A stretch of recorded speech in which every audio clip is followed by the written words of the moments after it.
Assalamualaikum warahmatullahi wabarakatuh dan selamat pagi, salam sejahtera bagi kita semua. Perkenalkan nama saya Amelia Niwele, SPD MPD dengan nomor induk dosen 1411039101. Saya adalah salah satu dosen yang ada di Stikes Maluku Husada di program studi radiologi. Saat ini saya akan menyampaikan pernyataan diri dosen dalam rangka uji kerja Tridharma Perguruan Tinggi atau yang biasa disebut dengan PDD UKT PT.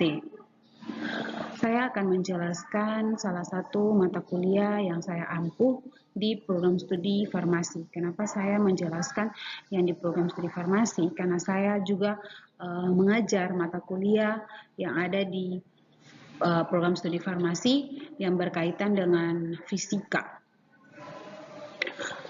Maksud dari pernyataan diri dosen yang akan saya sampaikan saat ini karena ingin memenuhi salah satu syarat untuk mengikuti sertifikasi dosen pada tahun 2024. Ya, mata kuliah radiofarmasi ini mempunyai outline presentasinya. Yang pertama, deskripsi mata kuliah, capaian pembelajaran, materi pembelajaran, metode pembelajaran, dan sistem penilaian. Iya, mata kuliah radiofarmasi dia berada pada semester genap, yaitu semester 4, dengan kode mata kuliah FMH 1404008, dengan bobot SKS-nya adalah 2. Adapun mata kuliah radiofarmasi ini merupakan mata kuliah yang wajib yang diberikan kepada mahasiswa semester 4 farmasi. Mata kuliah ini mempelajari tentang atom nuklir dengan menggunakan nuklir sebagai suatu metode dalam dunia kesehatan, baik itu dalam dunia kedokteran maupun dunia farmasi. Dalam bidang kefarmasian, metode nuklir ini dipelajari bagaimana mengevaluasi sediaan radiofarmaka dengan proteksi radiasi, formulasi sediaan radiofarmasi, dan aplikasi sediaan radiofarmasi itu pada sistem organ.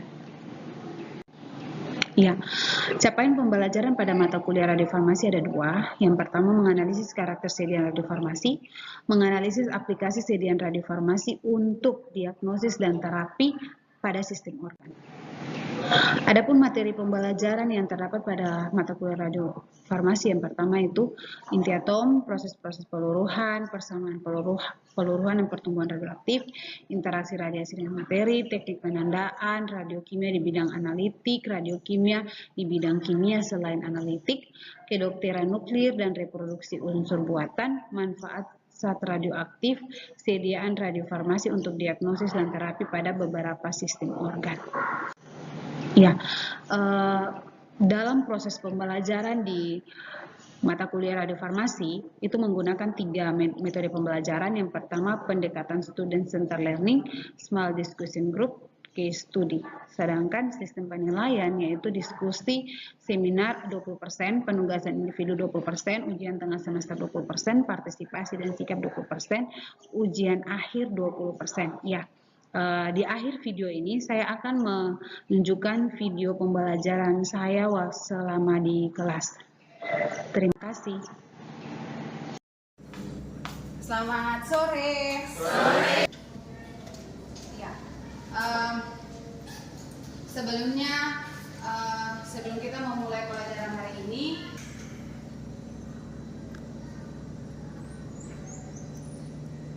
doa selesai. Sebelum memulai dalam pelajaran hari ini, Ibu akan menjelaskan tentang silabus atau RPS yang digunakan dalam akademik program studi farmasi. Menjelaskan RPS, Ibu ambil absen dulu ya. Ibu. Afil. Saya. Asmiati. Anggun. Ansar. Ayumi. Lanjut ya.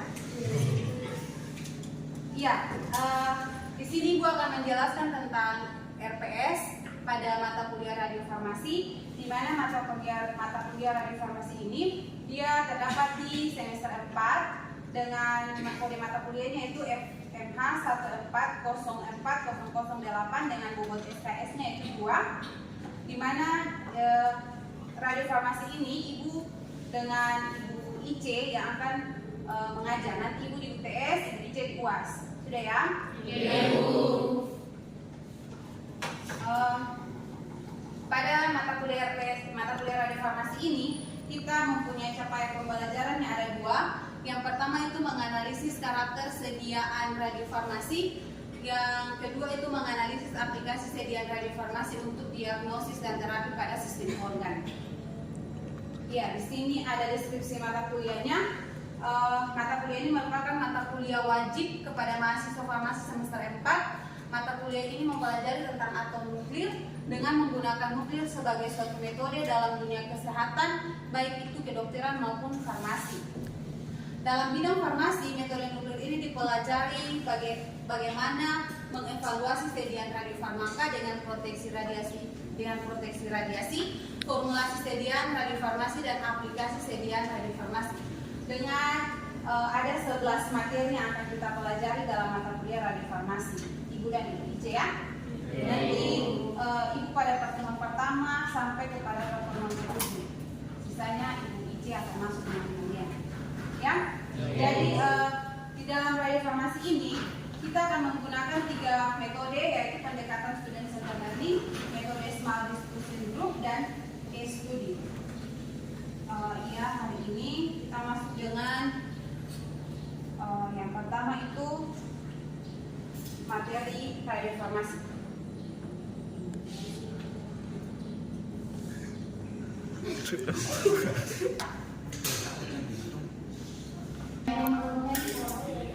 Iya, ada anak kecil yang main gadget, apalagi suasana perkampungan, apalagi anak kecil bersama orang tua. Ada yang bisa menyimpulkan maksud dari gambar di atas? Iya, berdiri. Yang bisa berdiri. Zaman dulu dan zaman sekarang mungkin dulu itu para anak-anak juga belum mengenal handphone. Kemudian pada perkembangan zaman itu sekarang mereka tidak bermain lagi dengan teman-temannya di teman-teman sekitar, malahan mereka lebih pilih HP, handphone untuk komunikasi atau bermain dan sahabat-sahabat mereka.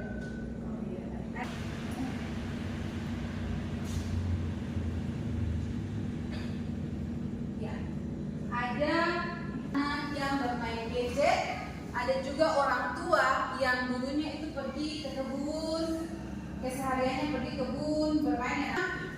Sama-sama kita tahu bahwa gadget ini atau handphone, semua pasti punya handphone, ya kan? Kalau saya tidak terlambat, saya tetap pulang ambil HP dulu, ya kan?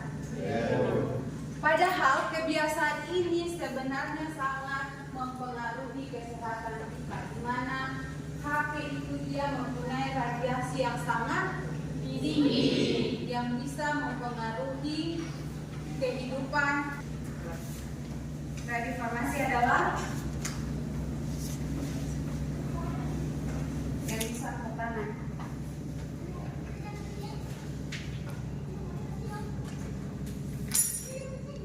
Iya, silakan Lana.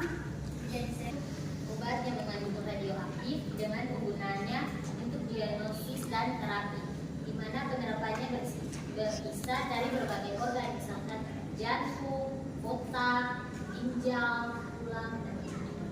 Baik, terima kasih atas jawabannya. Iya, itu. Lanjut. Zaman dengan berkembangnya banyak teknologi, sehingga banyak timbulnya penyakit yang tidak terduga. Salah satunya kanker. Dulu tuh banyak orang tidak mengenal namanya penyakit kanker. Bahkan untuk dapat terindikasi penyakit kanker itu pun tidak pernah didengar, benar kan? Tapi sekarang karena berkembangnya zaman, banyak orang itu mengenal banyak penyakit yang tidak pernah dengar zaman dulu, sehingga membuat para ahli dan pakar dalam dunia kesehatan baik, dalam dunia sains baik, mengembangkan atau menciptakan obat-obatan dan alat-alat teknologi dengan menggunakan metode nuklir salah satu. Oke, yang berikut. Nah, ini salah satu teknologi modern dalam penerapan aplikasi nuklir di dalam dunia medis. Ini biasanya digunakan oleh orang radiologi. Kenapa?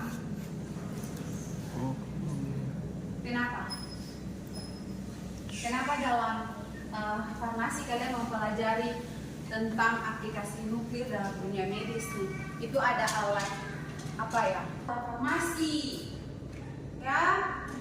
Jadi sekalipun orang radiologi itu tahu menggunakan alatnya, tahu menggunakan mesinnya, tapi sediaan yang dipakai untuk alat itu disediakan oleh orang farmasi. Oke, lanjut. Radioimunoterapi itu adalah salah satu metode dalam dunia kesehatan, salah satu metode pengobatan dengan menggunakan aplikasi nuklir yang namanya radioimunoterapi. Kau pernah belajar apa? Tidak. Orang farmasi itu dia melabelkan antibodi monoklonal dari kanker prostat. Jadi dia membuat antibodi monoklonal pada kanker prostat yang disebut dengan anti-PSMA. Ada yang dilabelkan dengan radioaktif. Dan itu ada beberapa contoh juga yang studi kasusnya itu. Di sini tujuan tugasnya itu mahasiswa mampu menjelaskan penerapan radiofarmasi dalam dunia medis. Uraian tugasnya itu kembangkan idemu dari kasus yang Anda temui. Mahasiswa itu mempelajari kasus yang diberikan dan mencari literatur pendukung dan buat dalam bentuk artikel yang terdiri dari latar belakang, rumusan masalah, pustaka, kesimpulan dan saran. Kemudian ibu ini di sini ada tercantum dari sudut pandang seorang farmasi itu seperti apa. Lalu buat dalam artikel. Setelah itu referensinya dari buku dan jurnal yang terintegrasi. Dan tugas ini kita akan bahas pada pertemuan kedua. Siap? Terima kasih pertemuan kita sampai di sini dan terima kasih juga ya. Sama-sama berdoa menundukkan kepala kepada Tuhan yang Maha Kuasa. Berdoa mulai. Iya, berdoa selesai.